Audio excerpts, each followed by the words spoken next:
Big TV భక్తి సమాచారం WhatsApp ఛానల్లో జాయిన్ అవ్వండి. అన్ని విశేషాలు ఎప్పటికప్పుడు తెలుసుకోండి. అంతసేపు తిరిగారేమో ఆకలి మీద ఇంకా నడవలేమురా, చాలా భుక్తాయాసంగా ఉందిరా తమ్ముడు, ఈ అరుగు మీదే పడుకుందామని చెప్పి అన్నయ్య అరుగు మీద తమ్ముడు అరుగు మీద పడుకొని నిద్రపోయారు. అంత అలిసిపోయి కడుపు నిండా తిని పడుకున్నారేమో, లేత సూర్యకిరణాలు పడుతుండగా తెలివచ్చి పైకి లేచి ఆ తల్లి ఆ ఇల్లు మహాతల్లి రాత్రి అన్నం పెట్టిందని ఇలా చూశారు. అక్కడ ఇల్లు లేదు, అది గణపతి గుడి. ఆ విఘ్నేశ్వరుడి గుడి అరుగుల మీద పడుకుని ఉన్నారు వాళ్ళిద్దరు.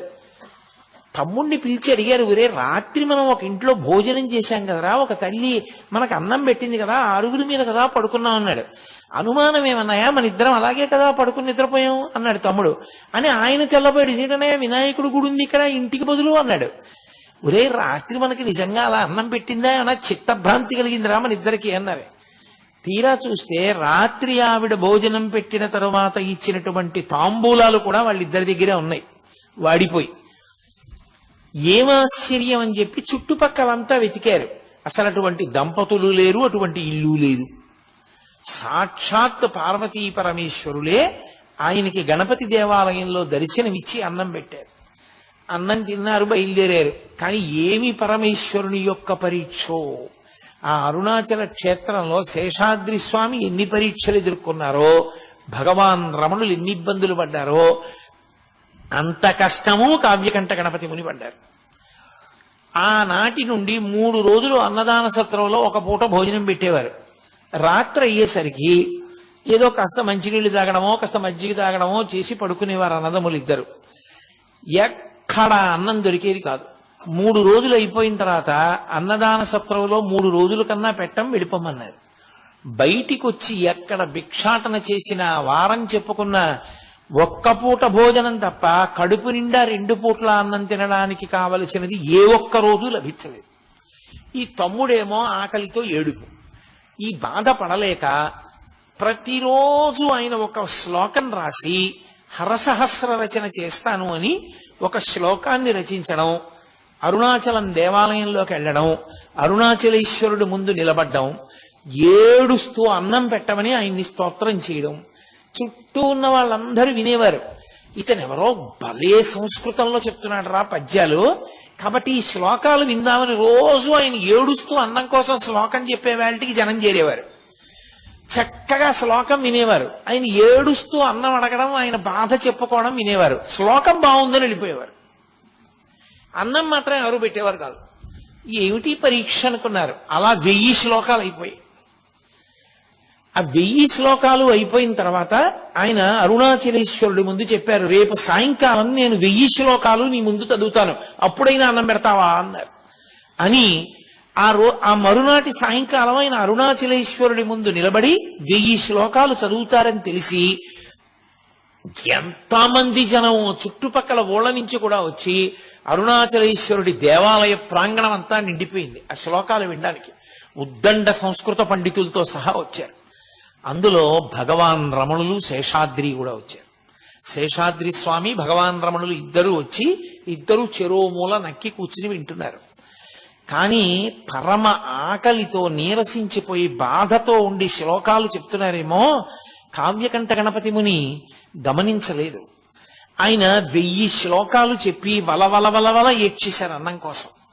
అప్పటి వరకు మాట్లాడని వారు ఒక్కసారి ఆ ఊళ్ళో ఐశ్వర్యవంతులందరూ ముందుకొచ్చి, మేము సిగ్గుపడుతున్నాం, ఇన్ని శ్లోకాలు రచన చేస్తే హరసహస్రం చేస్తే తప్ప ఎవ్వరూ అన్నం పెట్టలేదా మీకు? అన్నం పెట్టడం కాదు, మీలాంటి మహాపండితుడు అరుణాచల క్షేత్రాన్ని విడిచిపెట్టి వెళ్ళిపోవడానికి వీల్లేదు. అందుకే మీకు ఇక్కడ సంస్కృత పాఠశాలలో అధ్యాపకుడిగా ఉద్యోగం ఇస్తున్నాం అన్నారు. చాలా సంతోషం అన్నారు. సంస్కృత పాఠశాలలో అధ్యాపకుడిగా చేరారు. చిత్రం ఏమిటంటే వాళ్ళు నియమం పెట్టారు, మీరు తమిళ భాషలో చెప్పాలి, సంస్కృతంలో ఉన్న విషయాల్ని తమిళ భాషలో చెప్పాలి.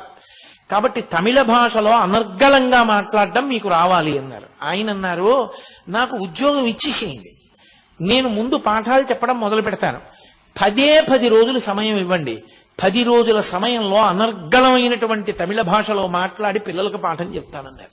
అప్పటికి ఆయనకు ఒక మొక్క రాదు అందులో తమిళంలో. సరే చూద్దాం ఇంత గొప్ప కవి ఏమవుతుందో అని ఉద్యోగం ఇచ్చారు. 11వ రోజున ఆ కళాశాల ప్రధానోపాధ్యాయుడు అటుగా వస్తూ ఈయన 11వ రోజు వచ్చింది కదా ఏం చెప్తున్నాడని చూశారు.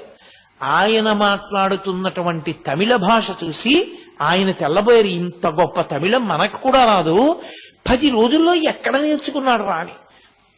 అంతటి సరస్వతీ కటాక్షం. సరే, సంస్కృత పాఠశాలలో చేరారు. విశాలాక్షమ్మ గారు కూడా కాపురానికి వచ్చారు.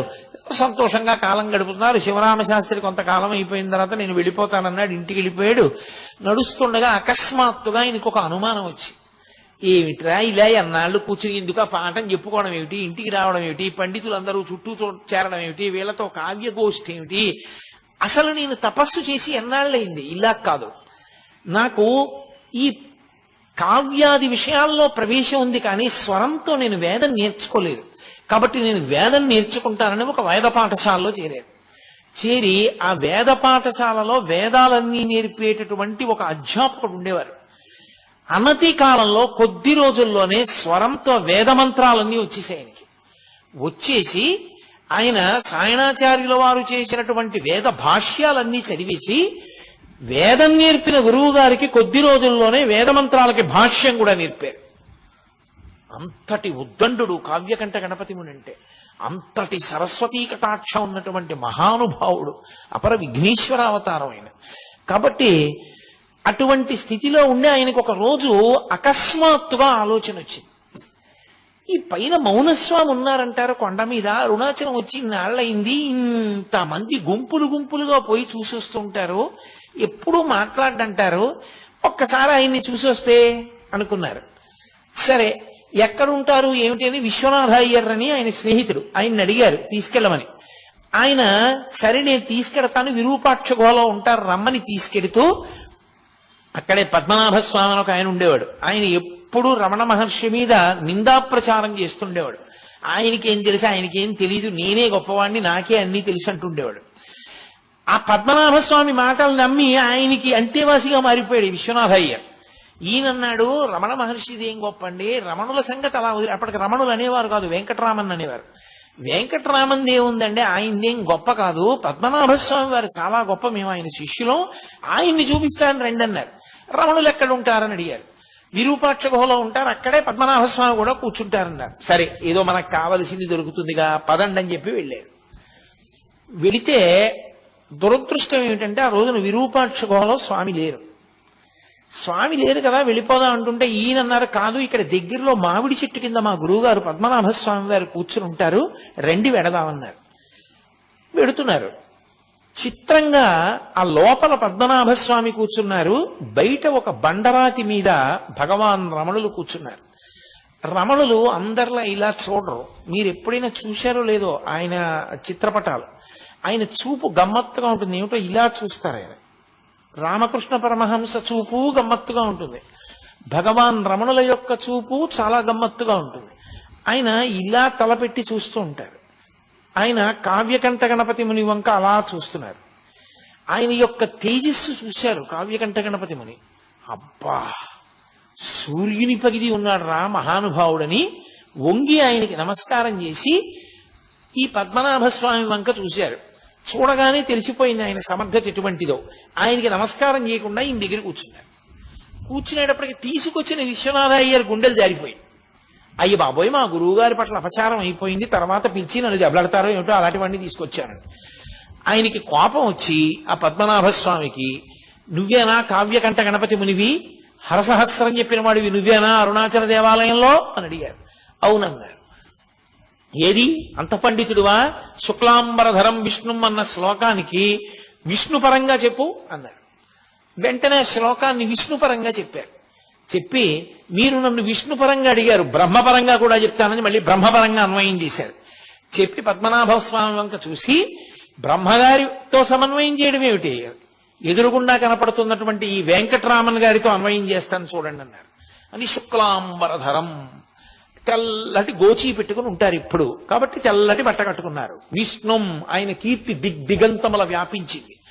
ఆయన అటువంటి స్థితిని పొందారు కాబట్టి విష్ణుం. శశివర్ణం, తెల్లగా మెరిసిపోతున్నారు కాబట్టి శశివర్ణం. చతుర్భుజం, చతుర్భుజం అంటే భుజం అంటే గెలిచినవాడు అని. కాబట్టి ఆయన మనో బుద్ధి చిత్త అహంకారములు అనేటటువంటి నాలుగింటిని కూడా భుజించేశాడు, గెలిచేశాడు. ఆయన గెలిచేసిన వాడు కాబట్టి చతుర్భుజం. ప్రసన్నవదనం, ఆయన ముఖం చూడండి ఎంత ప్రసన్నంగా ఉందో.